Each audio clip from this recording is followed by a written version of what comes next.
Good morning sa'yo, Ted and DJ Chacha at sa mga nakikinig sa'yo. Salamat Opo. sa invitation po. Salamat din po sa panahon. Attorney, gusto ko lang liwanagin, ito hong statement ng inyo pong kliyente, si Ramil Madriaga, sa kanyang supplemental affidavit, may mga binabanggit siya na mga hatiran ng pera, mga cheque umano na mga account na pinabuksan sa kanya, pero wala pong kaukulang annex o ebidensya na magpapatunay dito. Pawang mga kwento pa lang ito. Ano ho ang kanya bang hawak na ebidensya talaga? Yung yung focus natin yung yung delivery ng yung confidential funds yung hinatid niya sa Laguna, sa isang night strip bar sa Morato, and yung sa Ombudsman. Meron ho kami mga linawin ko lang, no, sa mga deliveries ng peras na yan, ng mga pera na yan, hindi po siya nag-iisa diyan. May mga kasama po siyang driver diyan, security niya, na in due time, lilitaw yung mga yan sa hearing kung sasampa sa Senado. These are living witnesses, testimonial evidence na magpapatunay na talagang kumuha sila ng pera sa area ng DepEd, hinatid nila sa Laguna, sa Quezon City, and the next day sa Ombudsman. Meron po mga testigo diyan. Yes. Opo. May mga testigo ito si Ginoong Madriaga para dito sa deliveries ng pera sa San Pablo, Laguna, sa Night Strip po maging sa Ombudsman. Yang mga testigo na yan, sir, yan ho ba nakaugnayan nyo na mismo ni Ginoong Madriaga at nakakasiguro po ba tayo na itong mga taong ito ay magpapatotoo sa kanyang mga kwento? Nakausap ko na po yung dalawa. Although Mm. syempre nandun yung apprehension nila for safety reasons, security. Mhm. Kaya sa ngayon, ang nagsasalita lang si Ramil Madriaga. Pero nakausap na namin yan. Ilang abogado kami, nakausap namin sila. Mm. Yung isa nga dyan, yung pinsan niya, kinukwento pa niya kung gaano kagalanting magbigay ng tips si Ramil Madriaga. Pag may mga deliveries sila, ever since pa, nung panahon pa ni former president, na pag may mga pick-up deliveries ng pera, talagang binibigyan din yung mga kasamahan niya, mga driver security po. Well, may statement si dating Ombudsman Martires na sabi niya doon sa main affidavit, kasi ito'y supplemental po na kanyang binasa, may inconsistency daw sa delivery ng pera sa Ombudsman. May sinasabing yung unang sasakyan daw po, Vios, sasakyan nung isang abogado, no, yung Ryan doon sa Ombudsman, and naging red Mazda. Sinasabi niya may mga butas nga daw po sa statement na ito. Ano yung pahayag doon? Actually, kababasa ko lang nung affidavit dated November 29, 2025. Naguguluhan lang ko si former ombudsman. Yung sinabi ho dun sa unang salaysay is nag-deliver ng pera sa ombudsman. Wala hong sinabing bios doon. Iniwan yung sasakyan, nilagay yung susi sa gulong, sa kaliwa, sa harapan, then umalis na sila. Yung sinasabing bios, malinaw doon yung next paragraph. In another occasion, Mhm. napag-utusan si Ramil na mag-deliver ng pera, I think hindi ko hawak yung document, no, na Mm. mag-iwan ng document ng pera sa isang sasakyan sa, I think, Mega Mall na may laman 80 million pesos. And then sa mga sumunod na araw or isang pagkakataon, nakita niyang minamaneho ng asawa ni Attorney Kilala. So nahilo lang ho dun sa ombudsman, pinaghalo niya yung issue dun sa Mega Mall sa yung delivery sa ombudsman. Dapat ho Opo. niya siguro basahin uli. Opo, pero yung delivery sa Ombudsman, wala namang sinasabing actual na nakita ni Madriaga si Martires doon sa pag-deliver na yon at tinanggap ni Martires ang anuman pong duffel bag o itong ang pera na binabanggit po na nanggagaling nga dito sa confidential fund. Yes, totoo naman po yun. Doon mo makikita yung statement ni Ramil Madriaga. Hindi po siya magdadagdag na natanggap ng personal ni Aha. Ombudsman yung pera. Kasi pag sinabi niya yun, lalong walang maniniwala sa kanya. Kung mapupuna mo nun sa affidavit niya, lagi lang silang pick up, delivery, drop off. Mhm. You don't expect Ombudsman Martires na bumaba at abutin kay Ramil Madriaga. Abogado yan, ombudsman yan. Mhm. Hindi naman ho ganong kabobo ang isang ombudsman para tumanggap ng pera sa isang taong sinasabi niyang hindi kakilala. Kaya ang statement, ano lang ho iwan sasakyan, iwan susi. Well, never hong sinabi ni Madriaga na pag nag-aabot siya sa isang senador or sa isang congressman, nakikita niya tinatanggap ng personal. Ano Bakit? lang ho yan, Oo. execute, iwan ng pera. Ganun kasimple lang ang sinasabi niya. Ba't meron bang inabutan siyang congressman at senador? Meron ho siyang mga kwento noon na mga iba pa nung panahon pa ni Duterte, pero siyempre hindi na po siya relevant sa mga Aha. sa impeachment. Mhm. Yun lang ho ang sistema nila. Pag may inutos si Duterte na i-deliver ang pera, either iwanan niya sa parking ng kondo, iwanan niya sa ombudsman. Sabi nga niya, attorney, pag nag-iwan kami, kasama na kotse dyan, sa'yo na yan. So, ganun na setup. So, he never claimed na inabot ng personal kay ombudsman. Walang Mm. maniniwala doon na Mhm. imagine sa opisina niya, bababa si ombudsman sa parking lot para kunin. So, Mhm. hindi Opo. makatwiran yung ganun sasabihin. Kaya nga, ang sabihin lang yung totoo, hindi na kailangan magdagdag pa ho. Opo, opo. Sige po. So, relevant nga sa impeachment kaninyo no, ng mga kaso, ng mga sitwasyon at insidente ang dapat na binabanggit nitong si Madriaga. Pero bakit po dito may mga pagbabanggit na wala namang kaugnayan sa impeachment complaint lamang kay VP Sara, gaya po nitong mga sinasabi na bubukas daw po ng mga account sa mga bangko ng ilang pong people close to PRRD. At sinasabi nga daw po, ginamit siya ang kanyang pangalan at nakapagbukas ng mga accounts sa China Bank Legazpi Village, Makati, Main sa Makati, diyan sa Ayala sa Makati, etc. Oo, alam mo yan, nung ginawa yung salaysay na yan, malawak yan, napakaraming usapin dyan. Kaya nung ginawa niya yan, mahaba, kasi gusto niya na talagang ilabas lahat ng nalalaman niya na may kinalaman sa korupsyon, sa pogo, Mhm. at yung mga deliveries pick up ng pera, yung other issues na sabihin nating irrelevant, kasi gusto niya maimbestigahan lahat yung bagay na yan. Mas mahirap naman na nagagawa uli siya ng panibagong salaysay tungkol sa mga bank accounts, tapos the next week magsasabi ng salaysay about doon sa mga pagiging dami niya or Mm. yung mga pondo na galing sa kay Lin Weixiong. So mas mabuti yung isang supplemental affidavit na marami yung issues. Bakit? Kasi pag gustong patunayan ni Ramil na ganyan siya kalapit sa Pangulo, insider siya, parte siya ng sistema, lalo na ni former president, pagkatiwalaan ka ng daan-daang milyon, that will corroborate yung trust na ibinigay sa kanya nung dating Pangulo. Sa impeachment, of course, may separate paragraph dyan, Mm. pero pag binalidate mo yung sinasabi niyang 25 million, kung binigyan siya ng cash, 25 million pambili ng motor, Mhm. hindi ka maniniwala, di ba? Sabi mo, motor, asa na resibo? Mm. Ted, nakakuha na kami ng mga ORCR ng mga Harley sa ng Ducati. Talagang meron siyang rehistro na bumili siya ng motor in cash. Siguro susunod na isasampi na dyan in due time yung mga records doon sa dealership kung paano binayaran ni Ramil because he claimed cash yung namimili ng mga motor. Opo. Apat na motor yon high-end. Oo, So, oo. Pero na-validate na ho namin yan, yung mga purchases ng motorcycle na yan. Ang susunod namin i-validate yung mga purchases ng mga kotse, mamahaling kotse, na kung tutusin, wala naman siyang hanap buhay na na maayos, di ba? opo, So, pero inaamin naman opo, niya na pag may opo. mga bigay sa kanyang pera, syempre may mga naitatabi siya diyan, Opo, may mga pero sir, sobra. ang claim Opo. nga po din ng iba, ng kabilang kampo nga, bibili ka ng motorsiklo o namang kotse, pero anong kaugnayan nun kay VP Sara o maging sa dating Pangulo? I mean, anong mag-uugnay sa kanila doon? Maari Well, kasi daw po, ang claim po ng kampo ni VP Sara, alleged po ang inyong kliyente, kidnap for ransom ang kanya umanong racket. mhm. Kumikita yan sa kidnapping, kaya may pera siya. Yun po ang alleged po ng kabilang kampo, attorney. Opo, wala hong dapat maglabas yung kabilang kampo ng proof na naging guilty si Madriaga sa kidnapping activities, no? Mm, Ang mm. ruling ng Supreme Court doon sa 2003 case niya is that sabi ng Supreme Court, the trial court erred in convicting Madriaga. Oo. He should be commended rather than condemned kasi nga siya pang naging susi kaya nahuli yung kidnapper at na-rescue yung mga biktima. So wala hong conviction yan kahit siguro slight Okay. physical injuries, wala ho Opo. silang mapapakita. Ang tangi lang nakukut nung kabilang kampo yung mga news report daw ng PNP na Mm. Madriaga belongs to the notorious kidnap for ransom.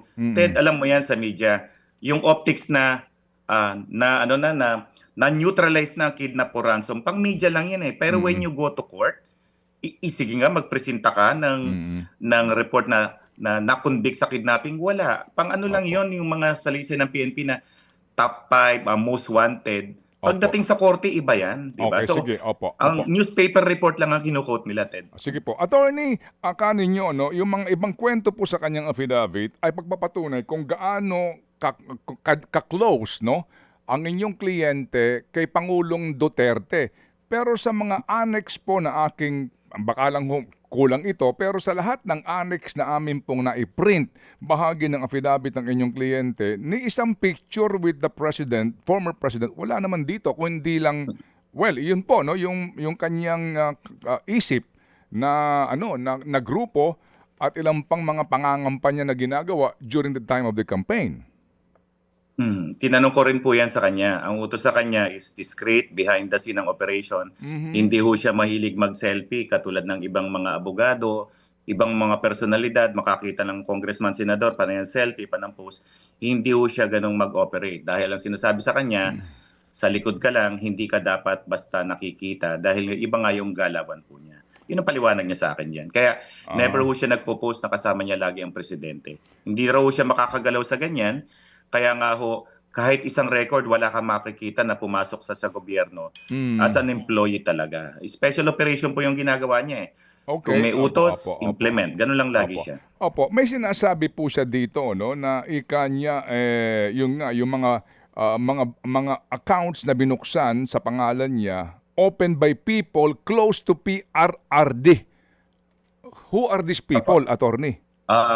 Ano po yan eh, tinawagan siya ng PRRD, may nabuksan ng bank account sa pangalan mo sa ganyang mga bangko, papasukan ng pera yan, mag-withdraw ka. Of course, we don't expect PRRD himself to open the bank account. May edad na yon, hindi yon pipila sa bangko para magpabukas. The most logical conclusion is that binuksan to ng mga tao na malapit sa dating Pangulo. Ang sabi sa kanya, may account ka dyan, pumunta ka, mag-withdraw ka. May papasukan ng pera yan. Nasa hinagap niya, dyan papasok yung pera for money laundering purposes. So, At ang Ted, linawin ko lang sabi nga niya, hindi ako nag-a-apply ng mga bank account opening dyan.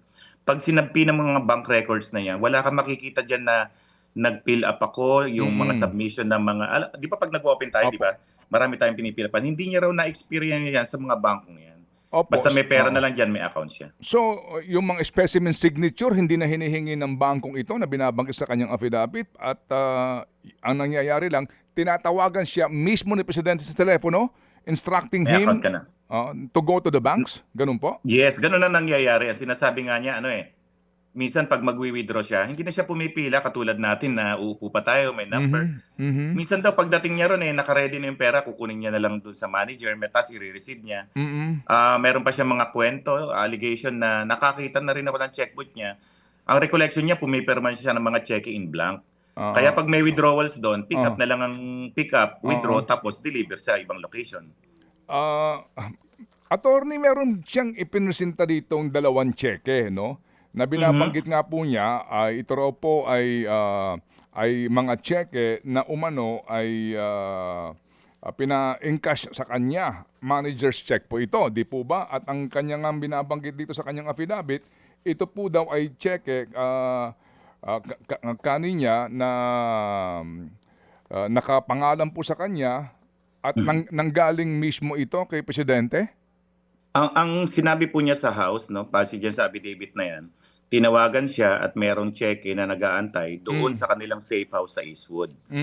Binuksan niya, nakita niya yung cheque, Land Bank. Sa sobrang laki, Land Bank, natatakot siya na maamla siya. Ang sabi niya is that pinasoli niya yan. Linawin ko, Ted, hindi na encash yan. Wala kang makikita sa affidavit na in-encash yung cheque na yan. Kasi nga, natatakot siya. Ang sabi, ibigay mo sa iba, binitawan niya yung cheque, period.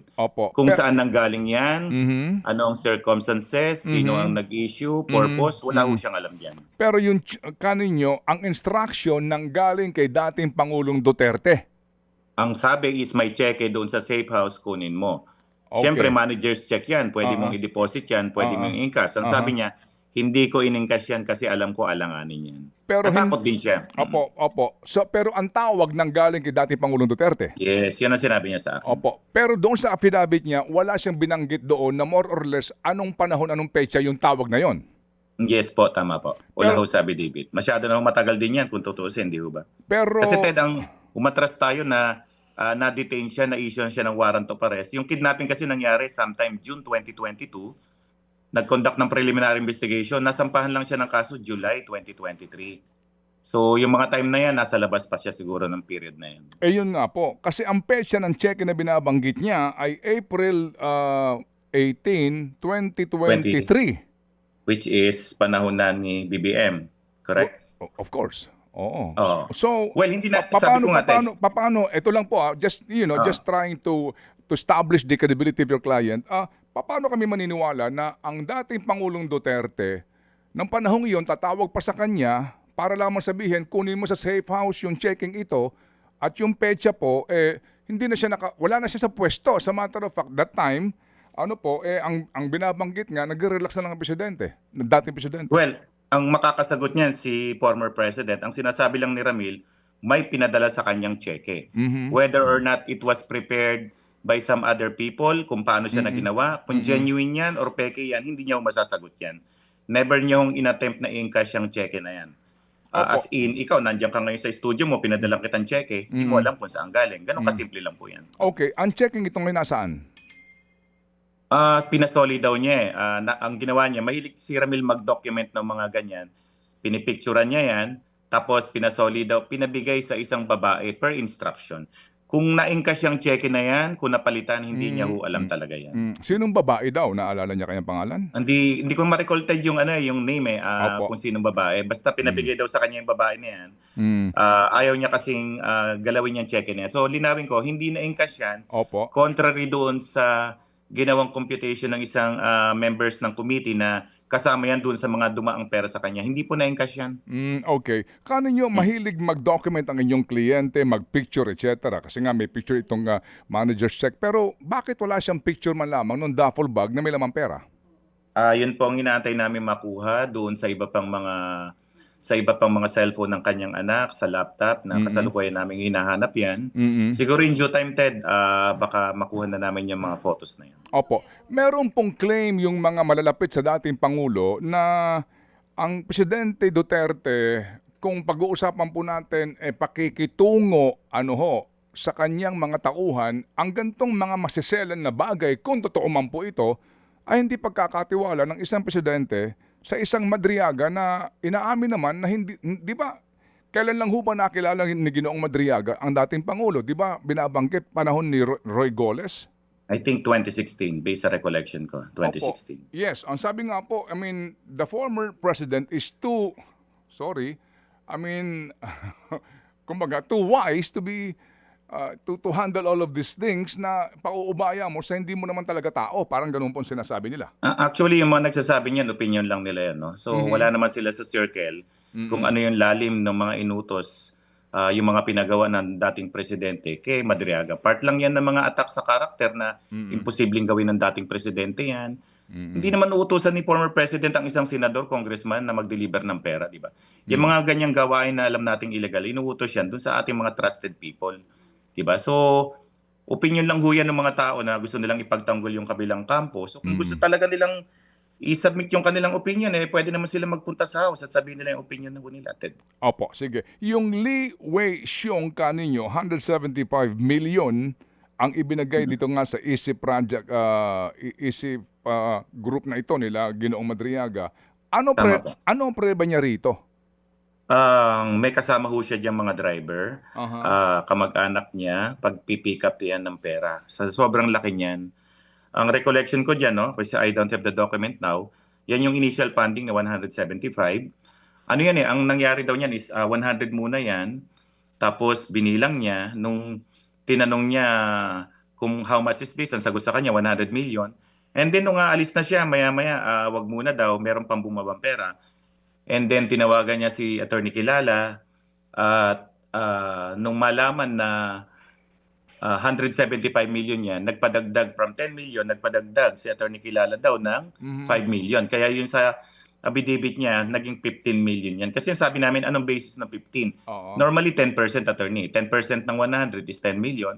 And then naging 175, nagpadagdag ng 5. Nakausap ko rin po yung yung kanyang driver alalay, na kasama sila sa pag-pick up doon sa sa SEDA Mhm. hanggang doon sa mag-deliver, kasama yung driver na yun. Opo, Na opo. nagbibilang si Ramil ng pera, tapos binigay nila doon. Base sa affidavit kay Attorney Kilala yung 15 million po. Opo. Si Attorney Kilala, para saan daw yung pera na iniabot? Dito ho kasi sa affidavit, tama ba 15 million? Oho, Oo, para daw tama sa po, 15 million. para po daw saan yung pera? Hindi ko alam, ang sinasabi niya basta ganyan may nakukuha silang pondo parang alam mo na, commission, share, 10%. Mm. 10% ng 100 is 10 million, nung malamang 175, nagpadagdag ng 5. Ano ba ang papel ni Attorney Kilala sa buhay ni Mhm. Madriaga o Ang maging alam ko sa po kampo ni VP magkakasama sila, Sara? Ted, Oo. ang alam ko magkakasama sila dun sa EC Pilipinas. Mhm. Connected din po si Attorney Kilala dahil I think naging associate vice dean or associate din siya sa San Sebastian College of Law. So, Mm. siyempre naging magkakilala sila, magkalapit. May mga transaksyon, nagtatawagan, Mm. nagkakalaro sa Mm. mga basketball siguro, other activities. Opo. Kaya nung may pondo sa isip ng ganyan, hinatiran niya. And hindi lang to si Ramil na nagsasalita. Nakausap ko mismo yung isang kasamahan. Nakasama siya doon sa nag-pick up sa SEDA kay Lin Mm. Wei Xiong at Mm. naghatid kay Attorney Mm. Kilala. Opo. Meron pa ho bang another supplement dito po sa kanyang Ah, supplemental affidavit na paparating?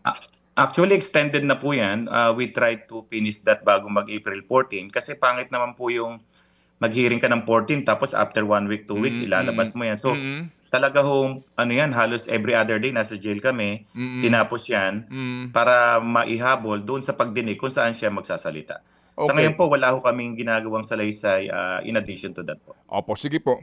We understand meron po yata kayong bista ngayon, may hearing kayo. May pahabol lang Opo. pong tanong si Chacha. I hope you don't mind. Pahabol lang po ito. Sige po. Oo. Opo. Attorney Sige, Raymond, oo, yes po, Opo, good morning. good Si morning. Chacha po ito. Attorney, nabanggit nyo kanina in due time, lalabas yung ating mga living witnesses at iba pang mga pruweba na magpapatunay sa salaysay nitong si Madriaga. Pero yung due time po ba na sinasabi nyo talagang kung aabot lang ang impeachment sa Senado or sa mga susunod na clarificatory hearing, maglalabas kayo kahit papano para pumatuldukan na yung mga agam-agam dito sa salaysay ni Madriaga?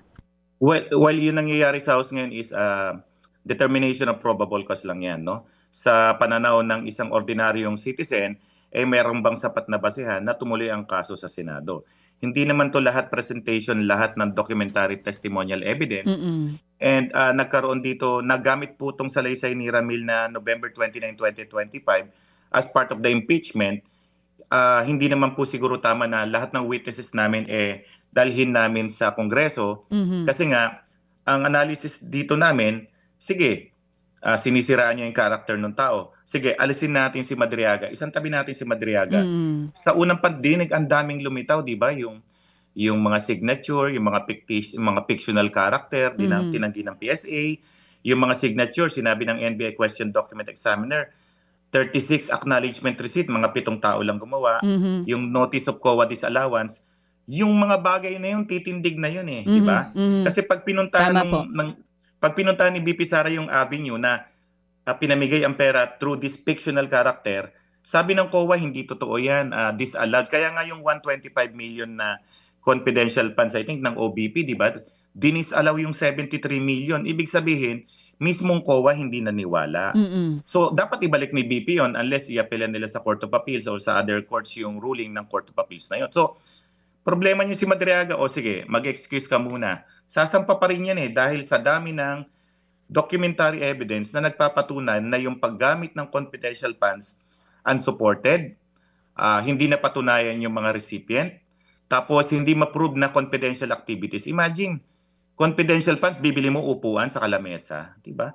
Printer, computer, Oo, yes po. groceries, Oo, supplies. Yes, Sabi nga attorney. namin, ano ba Oo. itong mga agents na to?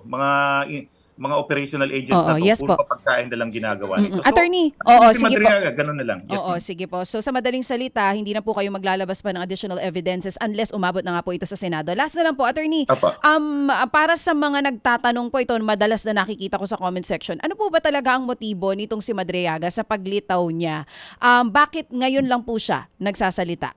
Ano pong Okay, tugon doon? Oo. Okay, sinabi niya sa House hearing is that gusto niya talaga managot yung mga nagkasala, no? Matuldukan yung mga nangyaring land grabbing sa Maribeles, Bataan, na sabi niya involved si Attorney Harry Roque, at nang sinumbong niya kay BP Sara, hindi pinigilan yung nangyayari. Isa yon. Number 2, sabi niya, attorney, as early as 2023, sumusulat na ako sa iba't ibang mga ahensya, sa ibang mga lawmakers, and he even attempted na mapansin siya nung Quadcom, nung I think September 2024. Sumusulat siya sa ibang senador at gusto niyang maglabas nung nalalaman niya, pero hindi siya nabigyang pansin. We have, I think nakakuha ko ng first page ng letter niya kay Senator Risa Ontiveros. Humihingi siya ng audience para bisitahin. Pero syempre, hindi siya nabigyang pansin. It was only October 2025 when somebody introduced him to me at pag-usapan yung bagay na yan. Kaya ngayon lang siya lumabas yung ganyang issue. Oo. So wala pong offer ang gobyerno sa kanya, plea bargain, immunity, wala pong ganon? Ay, wala po. Kasi yung mga nagsasabi na gagawin siyang state witness. Alam mo, DJ, magiging state witness lang si Ramil kung co-accused siya, let's say, sa kaso ni BP Sara and other people. Magiging state witness ka, ituturo mo yung mga co-accused mo. So mali yung sinasabing gagawing state witness yan. Ang kaso niya ho, kidnapping.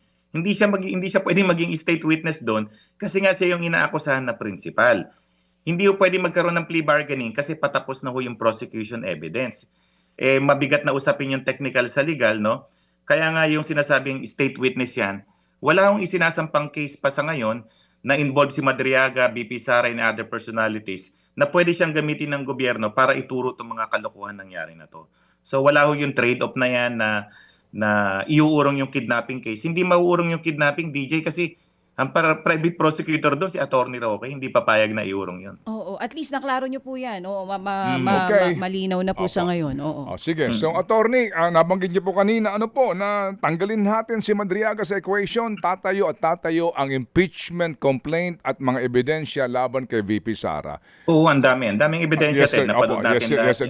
That's loud and clear. So hindi kaya po dahil sa sinasabi ng iba na napakaraming inconsistency sa pahayag ng inyong kliyente na baka makasama pa itong kanyang testimonyang ito sa impeachment complaint lamang kay VP Sara. So better na lang po na hindi siya isama.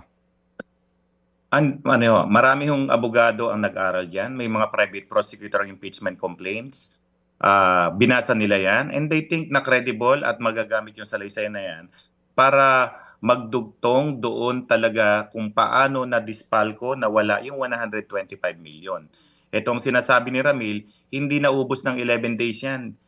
18 hours or less than 24 hours lang yan na ipamigay ko na yan. So, yung aspect na yon kayang panindigan ni Ramil yun kasi meron kami mga living witnesses who will corroborate yung kwento na yun. Opo. And yan pong gusto ho nating marinig, maabangan kasi nga otherwise yung COA kasi na disallowance, sabi nga ni Congressman Chua, tatayo na yun eh. Pero dito po kapag wala yung sinasabi nyo na corroborating witnesses, baka lalo pa magkaroon ng doubt, no? Dito po sa isyong ito. Kaya better nga na maiharap nyo itong mga taong ito. Otherwise, baka mayanig ang inyong kliyente kapag dumaan na po sa cross-examination ng mga abogado ni VP Sara in the trial.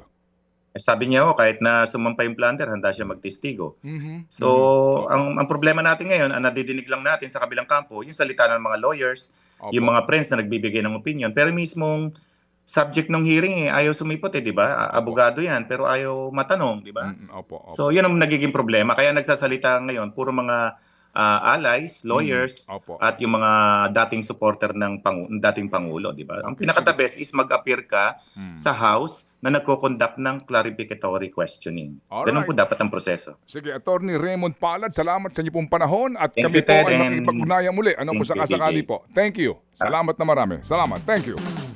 Attorney Raymond Palad po, abogado ni Sir Ramil Madriaga. Mga kapatid, para sa iba pang mga balita at impormasyon, sundan niyo po kami sa X, Instagram, Facebook at syempre sa TikTok, True Network PH. Mag-subscribe din po kayo sa aming YouTube channel, True Network. May website din po tayo, truenetwork.ph at pwede nyo rin po kaming mapanood sa Channel 19 ng aming True FM TV. Lagi pa rin makinig sa radyo dito po sa 105.9 True FM dahil dito, laging true sa'yo, kapatid. Dito tayo sa totoo, tunay at tapat.